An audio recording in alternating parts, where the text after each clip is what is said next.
Oui, monsieur le président. Ah, non, monsieur le président. Je dis oui, monsieur le président, j'ai tué ma femme. Mais non, monsieur le président, je ne le regrette nullement. Monsieur l'avocat général, j'ai l'honneur de vous informer que chaque fois que vous ouvrez la bouche, c'est pour dire une connerie. Ah, je regrette, monsieur le président, mais j'ai mon franc-parler. Je ne vois pas pourquoi j'emploierais des formules de politesse avec un personnage qui systématiquement essaie de me faire dire le contraire de ce que j'avance et qui n'ira pas par quatre chemins à la fin du procès pour demander aux jurés de me faire condamner. Je répète, en parfaite connaissance, les termes de ma déclaration, monsieur le président. Je dis à monsieur l'avocat général qu'il n'ouvre la bouche que pour dire des conneries.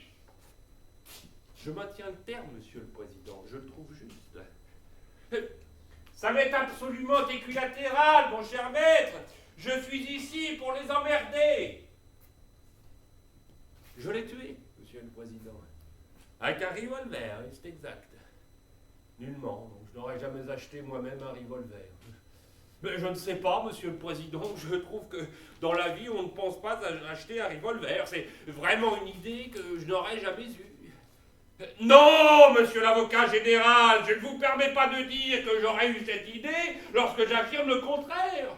Mais je me connais infiniment mieux que vous ne me connaissez. Je me connais depuis 24 ans et vous depuis un quart d'heure. Enfin, il n'y a aucune comparaison possible. Mais je n'ai jamais dit que j'avais voulu tuer ma femme.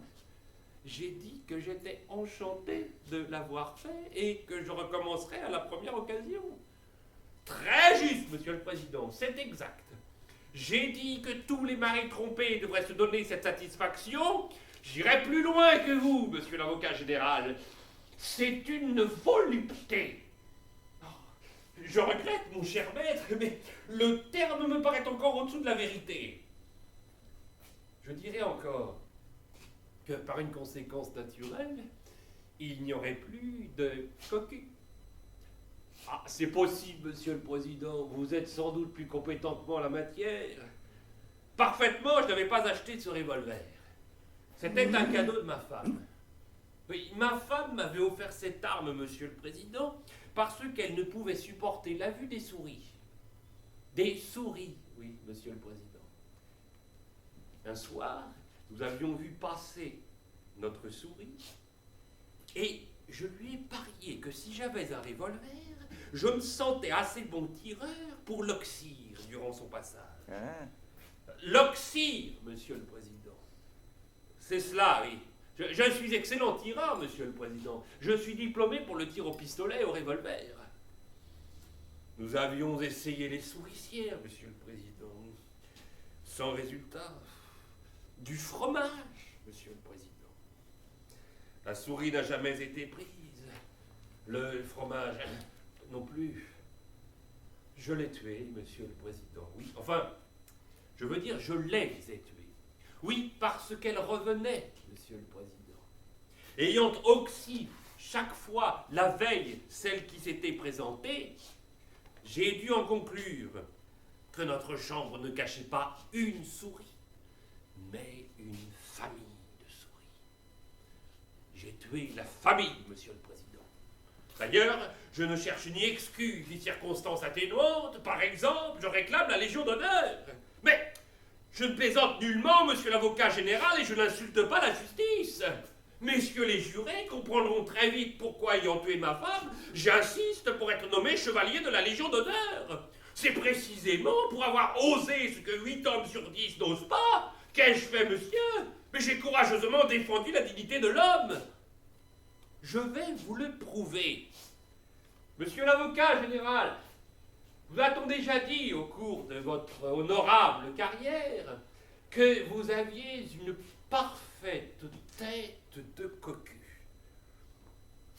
Stop! Stop! Ma question ne visait nullement à être insolente.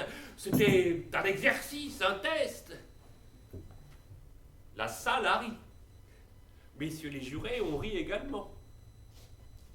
Et vous-même, monsieur le président, vous avez dissimulé votre visage dans votre main pour ne pas laisser paraître votre bonne humeur. Par contre, monsieur l'avocat général, a réagi comme quelqu'un qui vient de recevoir un fer rouge sur son fauteuil. La preuve est faite qu'il suffit de prononcer le mot cocu en s'adressant à son semblable pour voir fulminer la personne visée et s'épanouir les témoins. Monsieur l'avocat général, voilà le vrai crime. Faire rire d'un homme amoureux en vous montrant comment une femme se joue de lui. De quoi suis-je coupable? D'avoir oxy une femme qui m'avait blessé? Oui, messieurs. Blessé. Jamais ma femme.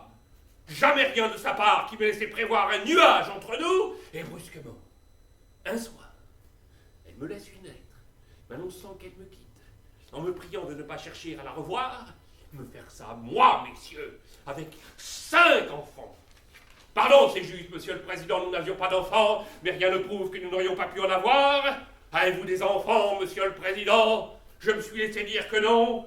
Messieurs les jurés, écoutez-nous bien. Monsieur le président et moi, nous n'avions pas d'enfants. Si nous en avions eu, notre femme ne serait peut-être pas partie. Elle a choisi, elle est partie.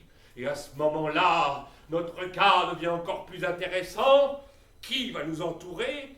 Sur quel objet notre tristesse et notre tendresse vont-elles se reporter? Je vous le répète, monsieur le président n'a pas d'enfant, sa femme l'a quitté, il ne peut pas prendre son fils dans ses bras pour surmonter son chagrin, il est seul, il est 10 fois plus à plaindre, 10 fois plus intéressant que s'il avait 4 grands-fils autour de lui. C'est un homme crucifié que vous avez devant vous, un homme qui a tout perdu par le caprice d'une femme.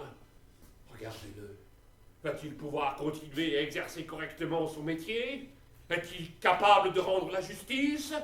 Il est effondré, il est lamentable, mais c'est une loque, messieurs. Un homme qui a ce que je pense n'accepte pas cela. Le président en a, messieurs. C'est un dur, lui aussi, comme vous et comme moi. Que fait-il? Il se lève, il ouvre un tiroir, il prend un revolver. Il ne va pas se tuer, il va tuer sa femme, messieurs. Il a compris que sans ce geste, c'est lui qui serait bientôt mort, et il la tue. Il tue celle qui a failli le tuer, c'est un cas de légitime défense. Et c'est lui que vous allez condamner. Mais c'est pour vivre qu'il a tué. En le condamnant, ne voyez-vous pas que vous allez du même coup briser sa carrière? Il n'a tué que pour continuer à bien rendre la justice. Il a fait mieux, il a puni. Il a rétabli l'échelle des valeurs. Cet homme n'a droit qu'à votre respect. Debout, monsieur le président. Debout, messieurs. Bravo, monsieur le président, vous êtes acquitté. Au nom du président de la République, nous vous nommons commandeur de la Légion d'honneur. Merci, messieurs, asseyez-vous. On les a eus repos. Mais je vous écoute, monsieur l'avocat général, encore que la question me paraisse liquidée. J'ai dit qu'aucune sorte d'incident n'avait jamais troublé notre ménage. Mais il commence à m'agacer, celui-là, avec ses airs de vouloir toujours vous prendre en flagrant délit de contradiction. S'il continue, je vais lui régler son compte en moins de 2, moi je vous le dis, et plus vite que ça encore. On n'a jamais vu un phénomène pareil. Ben, vous me coupez tout le temps la parole pour me demander quel jour, à quelle heure. Ah, vous êtes d'une indiscrétion incroyable. Est-ce que je vous pose des questions, moi, sur votre vie privée? D'accord, monsieur le président. Seulement qu'il la ferme. Sinon, je le décroche comme un par-dessus, je vous préviens. Mais il est fou, mais qu'est-ce qu'il vient raconter là? Vous l'entendez, ce qu'il raconte, ce monstre? Quel ruse machiavélique il emploie contre moi? Descends un peu de là, là-bas, et puis on va s'expliquer tous les deux. Tiens, tu vas la fermer un peu, ta sale gueule de tortionnaire et de bourreau. Ah, vous les flics, fichez-moi la paix. Ou alors ça va chauffer. Faites évacuer la salle, d'accord. Moi, vous commencez à me courir, vos histoires de procès. Vous viendrez me chercher plus tard, si ça vous amuse. Bravo. Quand tu parles, regarde tout la différence au président. Regarde le président, Ouais. regarde pas ailleurs. Ok.